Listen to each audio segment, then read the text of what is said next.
Tras las 14 barras del soneto, no puede aprisionarse tu realeza, que no hay literaria fortaleza capaz de contenerla. Si el objeto de loarte cumpliéralo el discreto latir de una remada gentileza, fuese acaso el soneto, la proeza y el triunfo en alabarte mi secreto.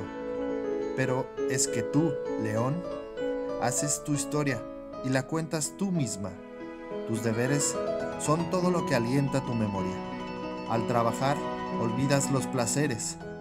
Por el canto triunfal, pleno de gloria, del poema orquestal de tus talleres. Vicente González del Castillo.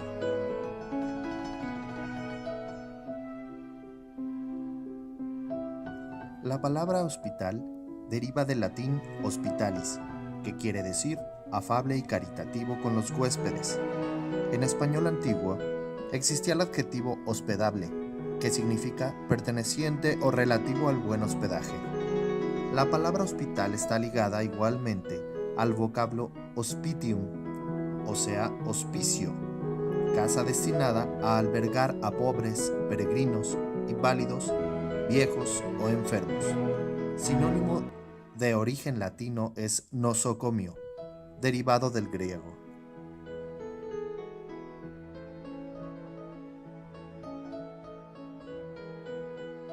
Terminada la conquista de México Tenochtitlan, el capitán Hernán Cortés quiso agradecer a Dios los beneficios obtenidos y mandó construir un hospital dedicado a la limpia concepción de María.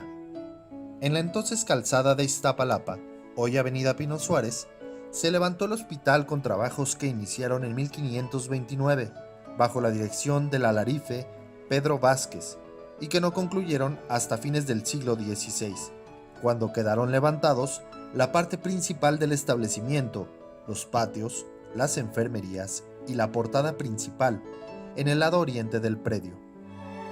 Esta área es histórica no solo por la fundación del hospital, sino porque el 8 de noviembre de 1519, en este sitio llamado entonces Huitzillán, tuvo lugar el encuentro entre el emperador azteca Moctezuma Xocoyotzin y el conquistador de México Tenochtitlán, Hernán Cortés. Esto fue de gran trascendencia por diferentes motivos.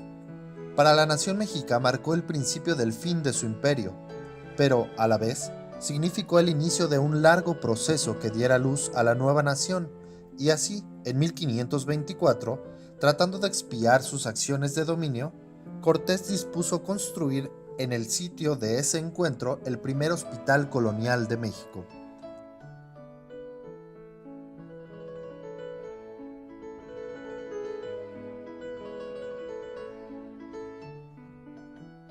Antes de las guerras, que terminaron con la derrota de los aztecas, Cortés recibió embajadores y presentes del rey de los Tarascos, que habían rechazado apoyar a los aztecas contra los españoles por premoniciones y consejos de sus sacerdotes.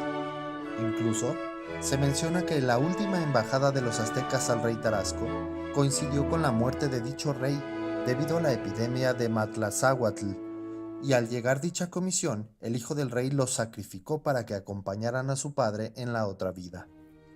En 1522, Cristóbal de Olid, al mando de capitanes, soldados españoles, tamemes o indios cristianizados que apoyaban en todas las acciones de conquista, salieron por Jilotepec, pasando por poblados guanajuatenses como Yoruyapecuaro, Acámbaro, hasta Jiquilpan y Tzitzuntzán, sede del reino de los Tarascos y ahora dentro de Michoacán. Iniciaron la conquista tierra adentro. Cortés envió mensajeros y presentes a Cazonzi, siendo esta la oportunidad del capitán general para iniciar la incursión. Junto con los españoles iban los frailes franciscanos que al fundar o refundar poblaciones levantaban iglesias y hospitales entre 1522 y 1524. El superior, Fray Alonso de Molina, dictaba los ordenamientos sobre el trabajo de los religiosos en favor de los indios. Cristianizó al Cazonzi y a mucha de su gente y se ordenó para dar preferencia a la medicina indígena, distinguiendo entre sabios curanderos y brujos.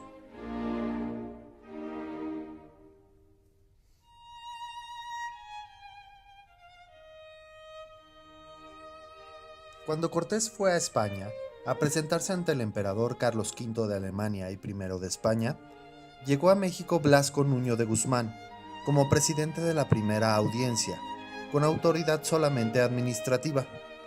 Tratando de emular a Cortés en sus conquistas sin permiso real para ello, emprendió una expedición por las tierras que había conquistado Cristóbal de Olid y otros encomenderos. Pasó el río que llamó de Nuestra Señora, ahora Lerma, entrando a territorio de los tarascos. Tomó prisionero a Casonzi y a sus principales, quienes estando cristianizados, fueron atormentados y obligados a entregar tesoros y dinero que no tenían. Acabó con mandar matar a Casonzi, quien pidió ser sepultado en Pátzcuaro. Los michoacanos huyeron a las serranías y no volvieron a tener contacto con los españoles.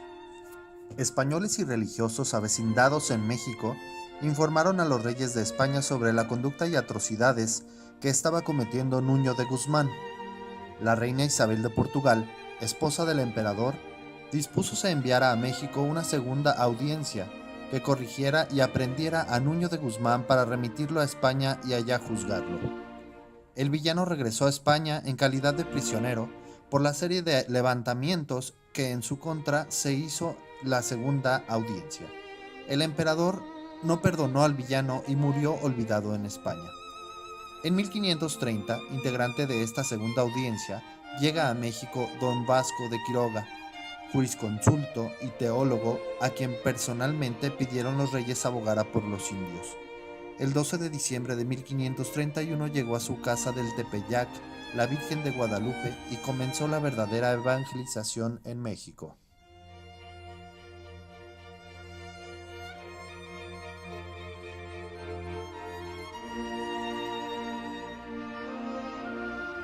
En 1532, don Vasco de Quiroga realizó su primer esfuerzo para pacificar y convencer a los indígenas que la santa fe y la caridad eran principios fundamentales de la religión, y con autorizaciones pertinentes fundó en las afueras de México el Desierto de los Leones, el primer hospital pueblo que llamó de la Santa Fe, bajo la protección de la Purísima Concepción de María, donde vivieran y gobernaran ellos mismos. Durante el siglo XVI se atribuyeron a los hospitales dos connotaciones. La primera, una moderna, como un establecimiento dedicado exclusivamente a la curación de enfermos, y la otra, medieval, como una institución para recoger a huérfanos, hospedar a los peregrinos, albergar a los desválidos y cuidar adicionalmente de la salud, como lo concibió don Vasco de Quiroga. Posteriormente, en 1534, pasó don Vasco a Michoacán para pacificar y reconciliar el gobierno con la gente. Fundó el Hospital Pueblo Santa Fe de la Laguna, en márgenes del lago de Pátzcuaro, cerca de Tzintzuntzán. Las bulas y breves papales para nombrar a don Vasco obispo de la nueva diócesis de Michoacán llegaron a España por el 2 de marzo de 1537 y se debieron despachar a México poco después de la toma de posesión de don Vasco como electo del nuevo obispado, cosa que tuvo lugar el 6 de agosto de 1538. Tomó posesión del obispado en diciembre, en Tzintzuntzán, a los 68 años, en la iglesia franciscana elevada a categoría de catedral para ese efecto. Al año siguiente, ordenó don Vasco el traslado a la sede episcopal a Pátzcuaro, pues se hallaba ya en esa ciudad desde 1535.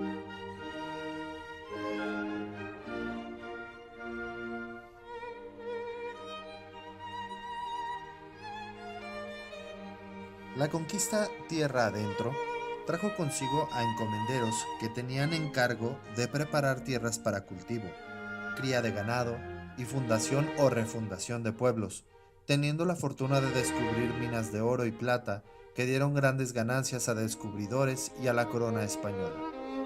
La Sierra de Guanajuato tuvo ese privilegio entre 1546 y 1552. Se dio el descubrimiento de las ricas minas, por lo que se fundó la Real de Minas de la Santa Fe, Guanajuato, bajo la inspiración de Tata Vasco, y con el acarreo de indígenas de diferentes razas llevadas a trabajar a las minas, se establecieron pequeños hospitales pueblo, según sus principios. De España trajo don Vasco varios seminaristas que terminaron sus estudios en México, en su colegio San Nicolás, entre ellos don Alonso de Espino, a quien nombró cura de Tremendo, lugar dedicado a curtir y hacer trabajos de piel. Con los años sería fundador de la Villa de León.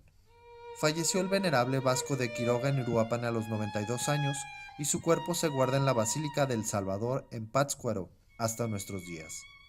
En su visita a México, el Papa Francisco usó sus ornamentos como una distinción.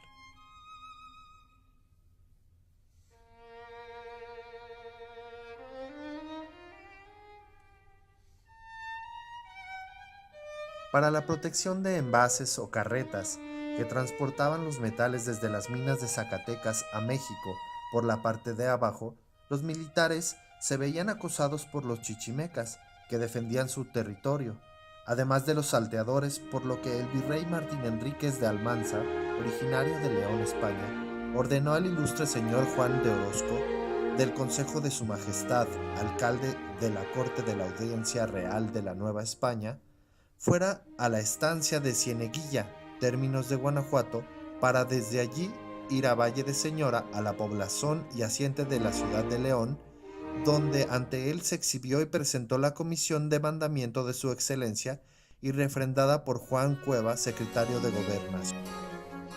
Y allí, cerca de un riachuelo junto a una albarrada, le pareció bien la fundación.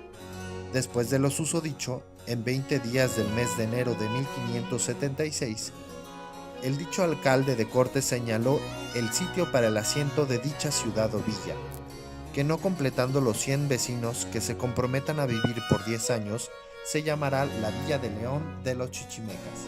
Y así dijo: en el nombre de la Santísima Trinidad, Padre e Hijo y Espíritu Santo, tres personas en un solo Dios verdadero.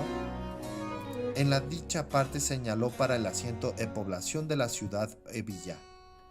Se marcaron a cordel 24 manzanas y una plaza principal, destinando el solar oriente para la iglesia, hospicio y hospital. En la acera de enfrente, las casas reales, y en las manzanas norte y sur, lugares para mesón y mercado.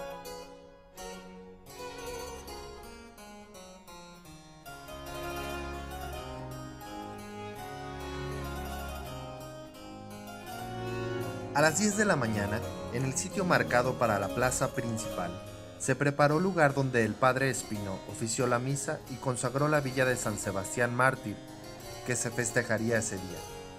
No hubo grandes festejos para celebrar esa fundación, como se acostumbraba en otras de la Nueva España, por temor al acoso de los indios.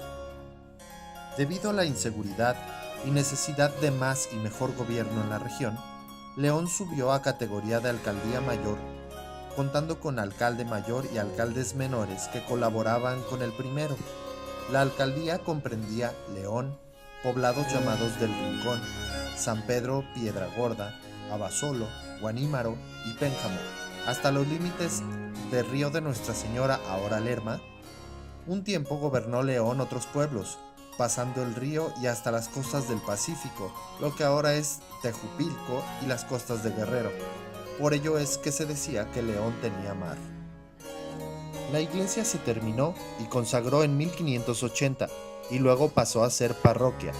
El hospital se terminó un año después y se consagró a los santos hermanos médicos, San Cosme y San Damián.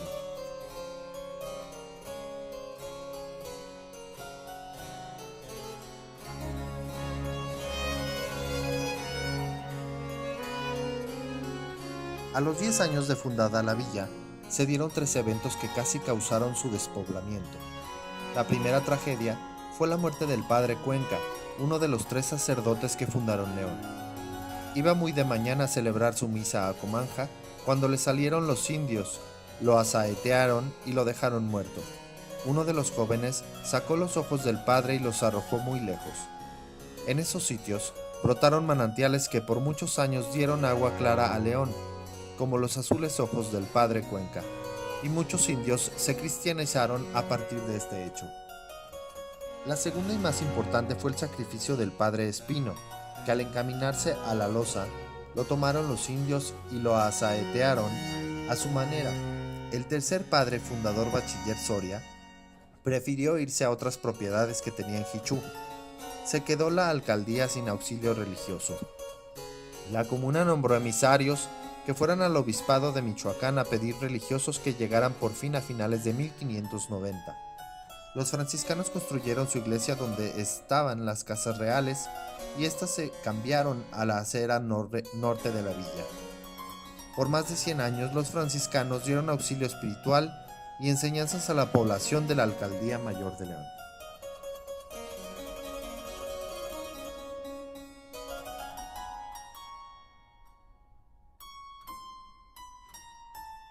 Los religiosos de San Juan de Dios vinieron de España a México a principios del siglo XVII, a solicitud del virrey Juan de Mendoza Luna, marqués de Montes Claros, para cuidar a enfermos.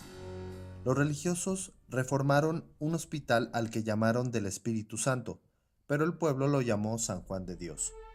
Por cédula real dada en Madrid el 27 de marzo de 1616, con licencia del señor marqués de Guadalcázar, Diego Fernández de Córdoba y del ilustrísimo obispo de Valladolid, Fray Baltasar de Covarrubias, se autorizó a los religiosos juaninos y hospitalarios de San Juan de Dios pasaran a la Villa de León a construir, curar y sepultar.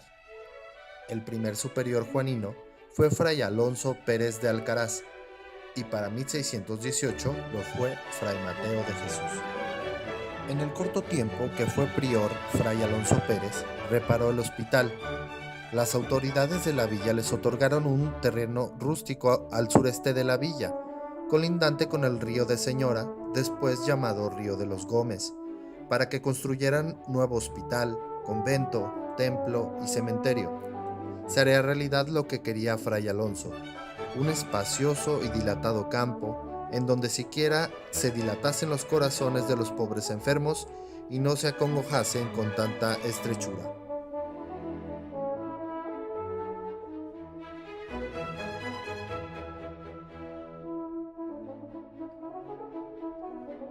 En sus 206 años de servicio de los religiosos hospitalarios en la Alcaldía Mayor de León, se vieron episodios históricos dignos de mención, como la llegada de los religiosos jesuitas en 1731, que llegaron a dar servicio espiritual, lo mismo que instrucción a la juventud de esta región, que comenzó a figurar en el desarrollo de México.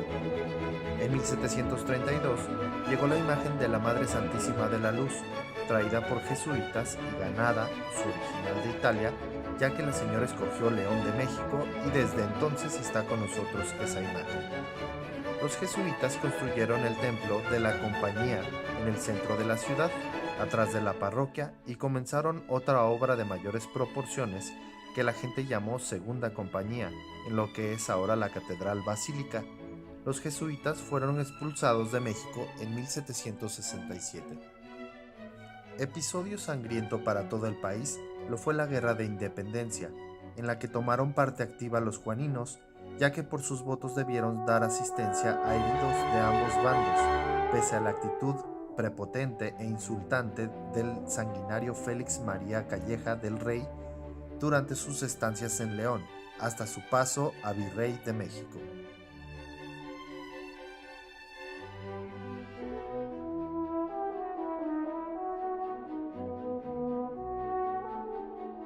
Desde antaño han participado los médicos y la sociedad para dar el mejor servicio a la población. Jóvenes provincianos que iban a estudiar medicina o farmacia a México volvían a dar su servicio gratuito al Hospital San Juan de Dios. Así sabemos de personajes que, siendo médicos, se oponían a las órdenes que pretendían dar militares realistas o insurgentes respecto a la atención de los enfermos. Lo mismo sabemos de personajes importantes de la ahora ciudad de León, que subió de ese rango en 1830 por decreto del gobernador Carlos Montes de Oca, y que agregaron de los Aldama en homenaje a los hermanos de este apellido que tuvieron que ver con las gestas de independencia y que pasaron por temporadas en León. Otro personaje por mencionar es don Julián de Obregón, quien estando como director en el todavía Hospital de San Juan de Dios, trajo la vacuna contra la viruela, y persona que instruyera a boticario Vicente Manrique para que por 50 años vacunara gratuitamente a niños de toda la región. A eso debemos que nuestras niñas tengan su cara bella y sin huellas de esta enfermedad. En 1849 llegaron las religiosas Hermanas de la Caridad, a dar su servicio al viejo Hospital de San Juan de Dios y contribuyeron junto con el primer obispo de León, Doctor Díez de Sollano, consagrado en 1864, para que el gobernador del estado autorizara la construcción del primer hospital civil, por el rumbo del Mercado de la Soledad, fundado en 1872, donde ya se operaba con técnicas modernas y comenzó la anestesia y la antisepsia. A la salida de las Hermanas de la Caridad en 1874, quedaron ayudando los médicos del hospital las señoritas de la sociedad que las religiosas instruyeron hasta la llegada de las religiosas Hijas Mínimas de María Inmaculada, fundadas por el canónigo Pablo Anda en 1885 en esta misma ciudad.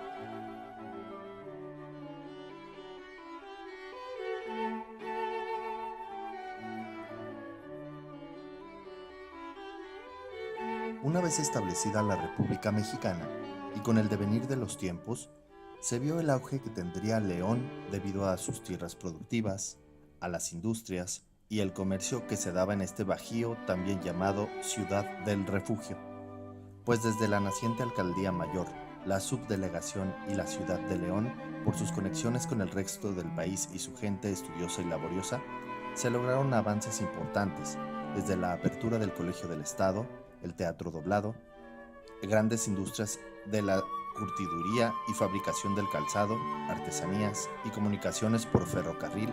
Se vio el aumento de la población, según censos, hasta antes de la inundación de la ciudad con más de 110,000 habitantes. Fue la noche del 17 y todo el 18 de junio de 1888 que no dejó de llover y luego de una tromba que partió del Cerro del Gigante para que León tuviera la peor inundación de su ya larga historia. Fueron cientos de casas destruidas, gente perdida o llevada por la corriente, la tragedia que diezmó a la población.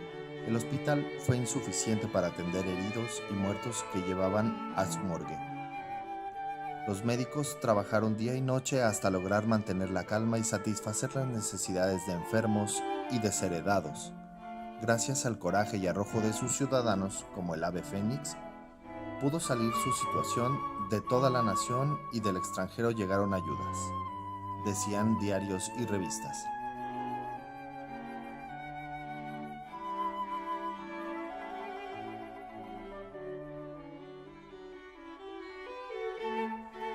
El 2 de febrero de 1898 llegó a León el tercer obispo, don Santiago Garza Zambrano. En su breve estancia en esta laboriosa ciudad, compró terrenos y construyó el Instituto Sollano para que los jóvenes aprendieran artes, oficios e instrucción a cargo de los hermanos Marista, por el rumbo de Barrio Arriba. Ejecutando órdenes de expropiación por las leyes de Lerdo, fue confiscada dicha finca y el edificio se dedicó a otras funciones como sastrerías, cuartel militar y otras.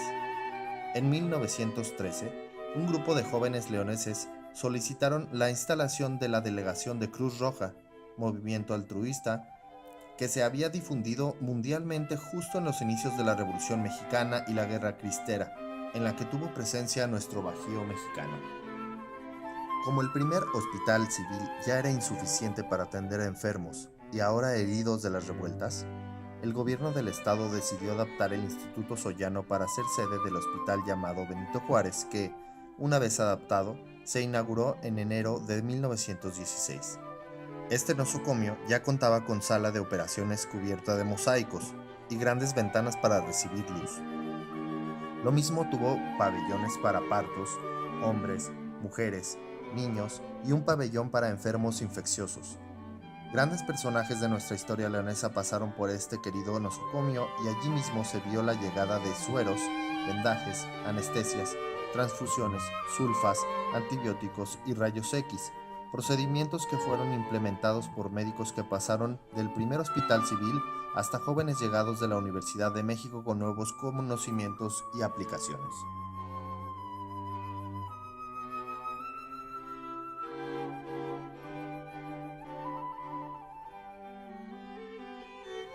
Gracias a las propuestas y donativos que hicieron ricos mineros de Guanajuato, encabezados por la viuda del conde de Aranda, doña Josefa Teresa de Busto y Moya, quien además desocupó su casa habitación para que fuera el colegio, viene el gran historial que resumimos.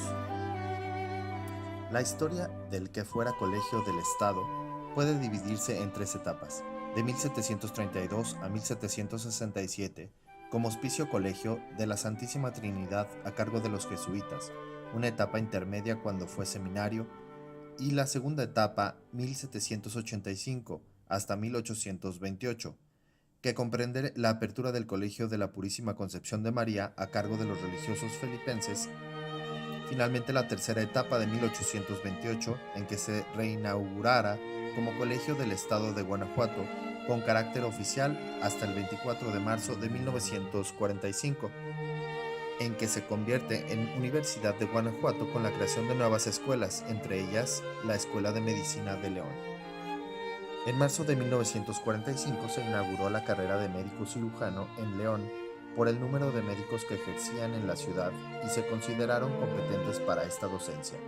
Así, el entonces director del nosocomio, Dr. Pedro Ignacio Quirós, prestó 2 salones para el inicio de la carrera, en tanto se construía el edificio que albergará la Escuela de Medicina, justamente en las huertas del Hospital Juárez.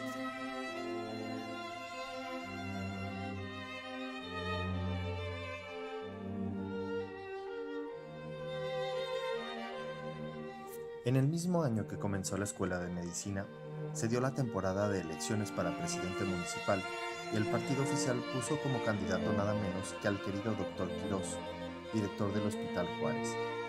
Se formó un partido que llamaron Unión Cívica Leonesa, que pretendía controlar los gastos de proyectos que llegaron a la ciudad como alumbrado, drenaje, pavimentación y agua entubada para los leoneses. Escogieron como candidato al señor Carlos Obregón Torres, persona rica y querida por la población por su conocido trabajo en bien de la sociedad. Oficialmente ganó el partido gobernante, pero el pueblo en su mayoría votó por el señor Obregón, confirmándolo con actas notariales.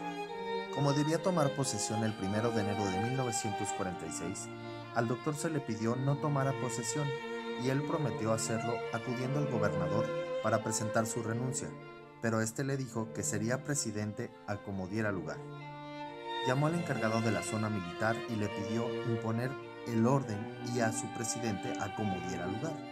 El día 2 de enero, el pueblo hizo manifestaciones de desobediencia a manera de verbena en la plaza principal, pero ya por la noche la soldadesca estaba en los balcones y azoteas del palacio, desde donde ametrallaron impunemente a la población. Llevaron muchos cadáveres a lugares desconocidos y pocos al hospital. Muchos heridos fueron llevados al hospital, Cruz Roja e inclusive a sanatorios particulares para su atención. Los médicos maestros trabajaron día y noche para atender la emergencia. Se informó al presidente de la República de la situación y se pidió justicia. El presidente Ávila Camacho desconoció los poderes en Guanajuato, mandando un gobernador interino que de inmediato suspendió la carrera de medicina por falta de recursos. Mas como representantes civiles y los mismos estudiantes lo convencieron, él mismo impulsó la carrera cuando supo que ya había comenzado una construcción del edificio.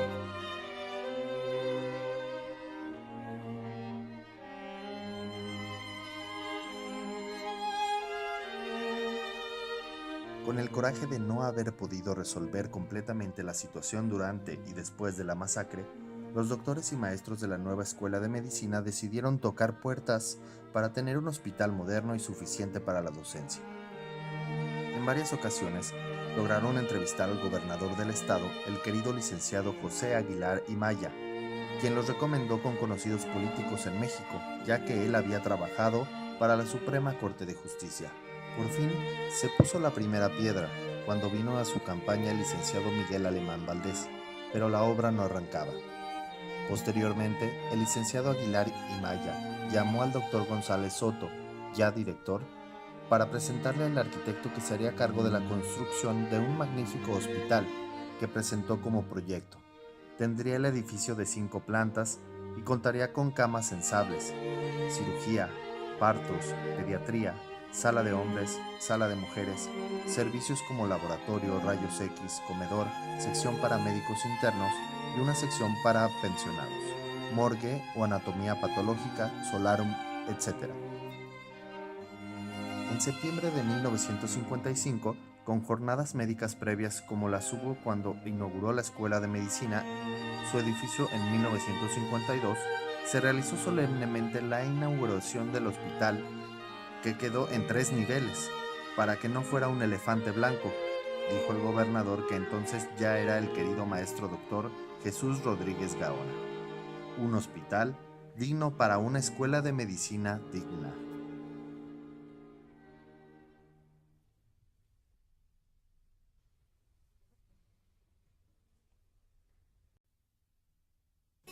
Se dice pronto, pero en la realidad, 100 años de vida desde Hospital Civil Benito Juárez, que pasó de Hospital General Regional en 1955 y ha sobrevivido hasta nuestros días, es hablar del desarrollo de una población y una región del Bajío que ha ido actualizándose y realizándose con la historia. De ser León una villa con menos de 100 habitantes a su fundación, los censos actuales hablan de una población de más de 1,5 millones de habitantes. Los pueblos cercanos casi se han unido al nuestro, por lo que ahora le llamamos área metropolitana, con León en la cabecera.